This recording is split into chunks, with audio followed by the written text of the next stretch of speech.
In our distant past, we were all hunter-gatherers living a nomadic lifestyle. Then someone got tired of walking and said, "You know what?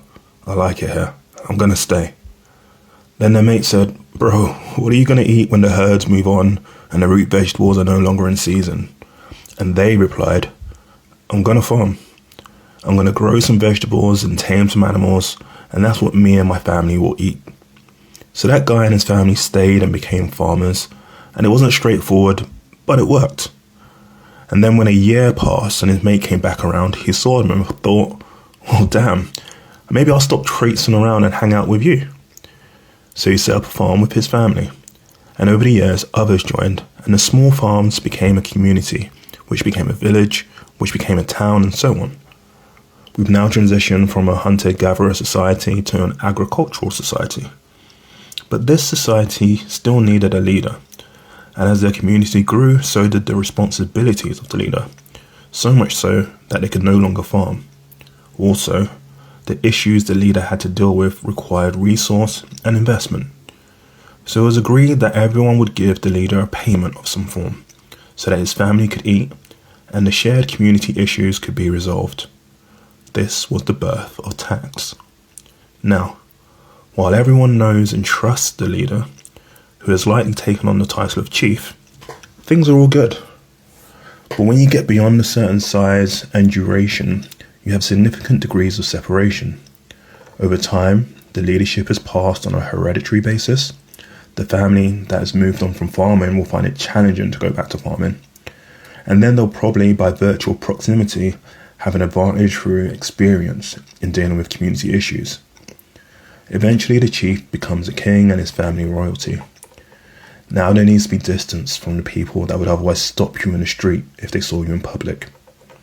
Trouble is, that distance creates a disconnect. You no longer know who the people are or the nuance of their needs. You get things wrong. But you continue to collect tax from everyone, far more than you need to be able to feed and shelter your family. But aside from the complaints that you sometimes hear if the wind blows in the right direction, life is good. You get greedy. You're disliked by the people. But you have to maintain your status. This is now an existential crisis. Taxes are high. The cost of living is high. People aren't starting families. The fertility rate has dropped to an all-time low. You don't know much about it, but you hear that technology may be able to provide you with a way out. So you offer tax incentive to technology companies, and they crush it. They prop up the entire economy. So you look after them, keep them close. But they start complaining about their workers. Seems they've become entitled. They want things like paid parental leave, subsidized food in the canteens, longer holidays, better pay, and to work from home when they choose. Many leaders of those technology companies feel like employees are the problem. They're the biggest expense on the P&L sheet. But how do you operate a company without any workers? Simple. You employ robots.